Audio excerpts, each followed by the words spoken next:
Zvatakamukanira pano ndiwo vanonzi mviro mapfeka kutotanga kwazvo hurumende nama-development partners zviri kubatana kuti tiite downstream irrigation schemes.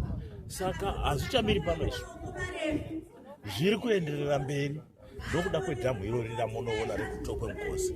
Iro dhamu iri isu sezvizvagwa zvemuno Machivi tinoti dhamu iri rakauya kuzopedza dzara zvachose, ende taakutozviona, muri kutozviona zvatakaunganira pano kuti vanhu vemuno Machivi vari kunzi vakuexportavo zvirimwa zvavo kubva mugororo irrigation zvichienda kunze kwenyika kunana Germany, UK and so on.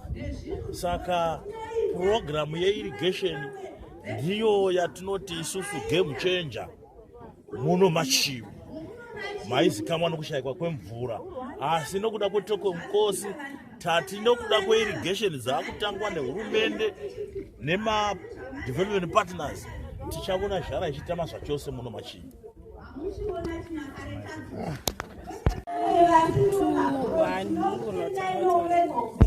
Ini ndoitwa David Madziviri, ndiri chairperson weGororo Irrigation Scheme. Takatanga muna 2024 ndo pakatanga kuumbwa irrigation iyi. Zvinhu zvakatanga zvakaoma, vabereki kuzvinzwisisa, asi nokufamba kwenguva zvakazoratidza kuti vanhu vakazotenda kuti zvinobatsira.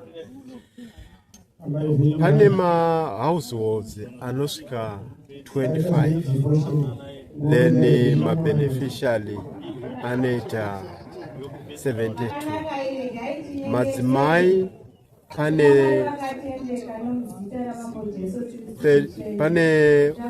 42, then vana baba pane 30. Tine ma-youth 26, then tine ma-disabled vanorarama nohurema 6.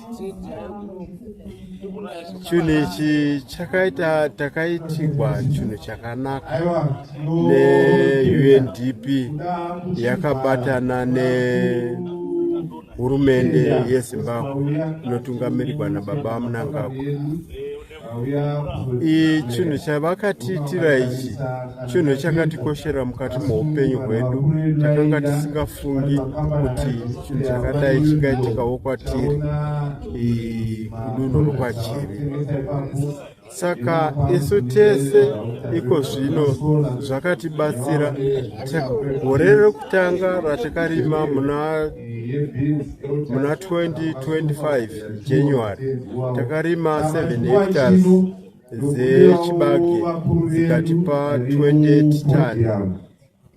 Tikarima beans 10 hectares zikatipa 7.5 tani.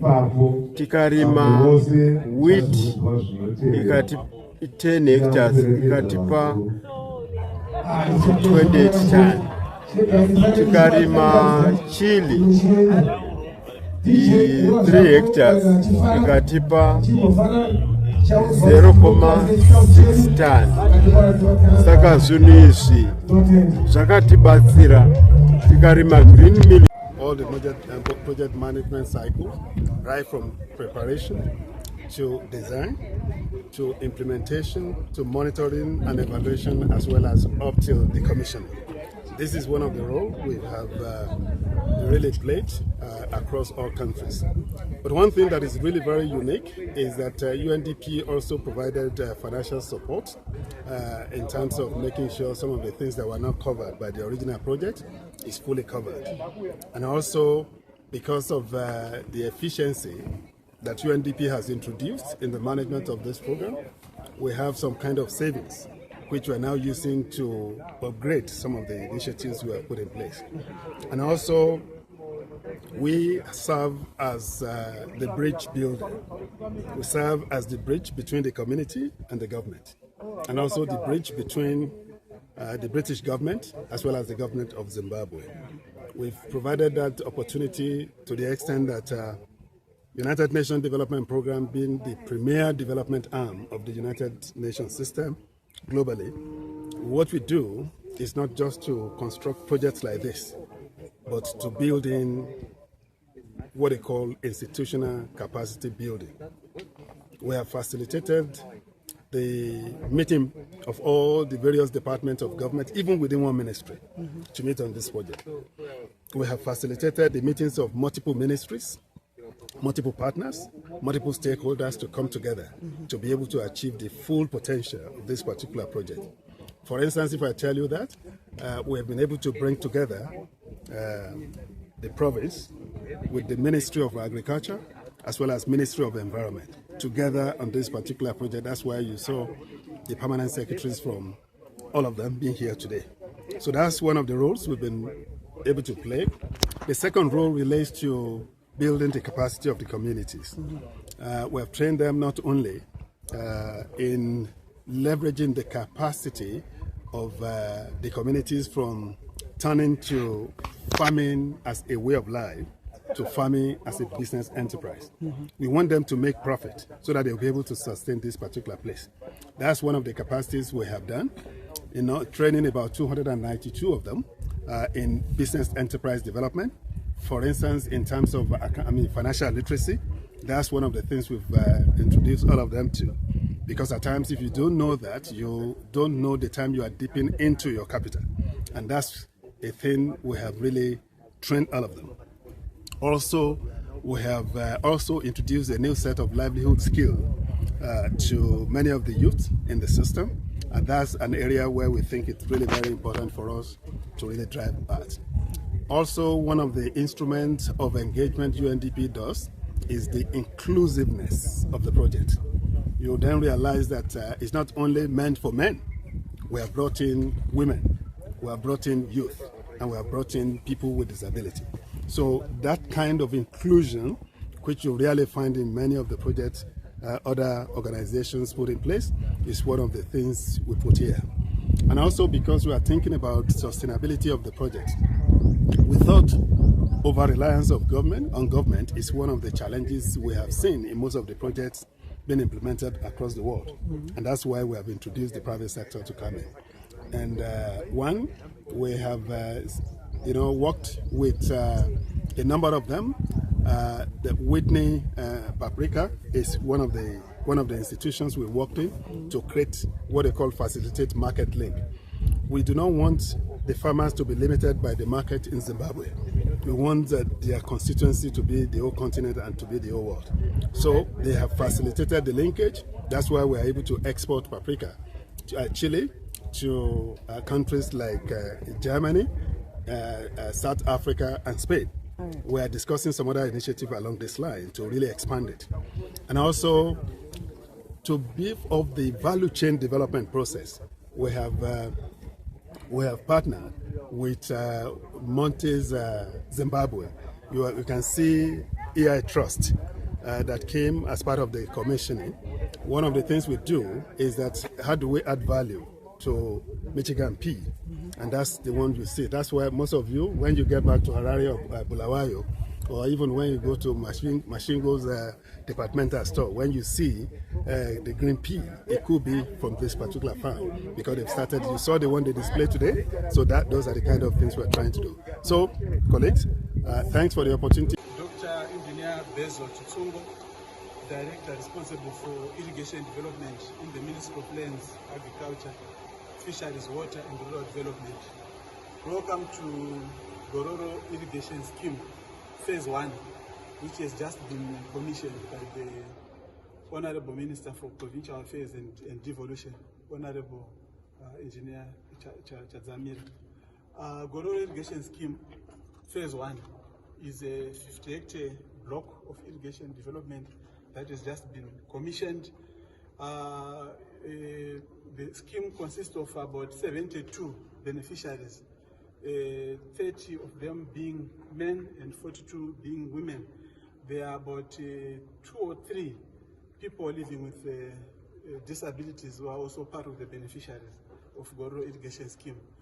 The design philosophy of this irrigation scheme is that from the power side, It's a hybrid system where we've combined renewable energy in the form of the solar plant that we are seeing over there, 120 kilowatt plant, with the electricity from the grid. So in our thinking, we have noted that smallholder farmers, they struggle where there's many bills to look after before they can put money in their pockets, especially the electricity bill. So this hybrid system is designed in such a way that they pump and irrigate using full advantage of solar radiation. And the electricity from the grid only kicks in where there are challenges due to those that are imposed by weather, where there's cloud cover unexpectedly. So the irrigation season, for what it is worth, begins in April up to as much as September. So we expect that after summer, the cloud cover starts to recede as we get to April and our peak irrigation season, where we do our winter crops. In that season, that's when we expect the scheme to be up and running, riding on water that is pumped from the side of the river, taking from Tugwi-Mukosi, as you are aware, and irrigating the 50-hectare block of land. So the design also is educated by participatory approaches, where we fully engage with the communities. As much as possible, we optimize our systems in such a way that we minimize disturbing existing livelihoods. So in this model, you will notice that the irrigation scheme itself is located within the communities. So there was a very minimum displacement of communities, if at all it was there. So in the field, we have designed what is called a Drago system. For those that are more enlightened with the hydraulics of irrigation systems, the Drago system is one of the most complex systems to design, because we are trying to apply water to each and every unit of land. Germany, and last season, winter season, about 28 tons of wheat has been delivered to GMB. And you know, as Masvingo province, we are known for traditional grains. We have 34% of the traditional grains is harvested last season, and this time around at this scheme, they've done about 5 hectares of brown rice. So it's thriving in the field. So in terms of production, they managed to, they had a total income of 36,000 USD last time. So this has been a game changer in terms of the dynamics of our provincial economy. Previously, topping the list as a key driver to the economy was wholesale and trade, but this deliberately has since been overtaken by agriculture, speaking directly to our endowments in the province. You know, we have 54% of the dammed water, sun, fertile soils, so we are moving there. So if we have more of these, now they are conceptualizing doing phase 2 of Gororo with another 50 hectares. I like the uniqueness of this scheme. People are not moved from their ancestral land.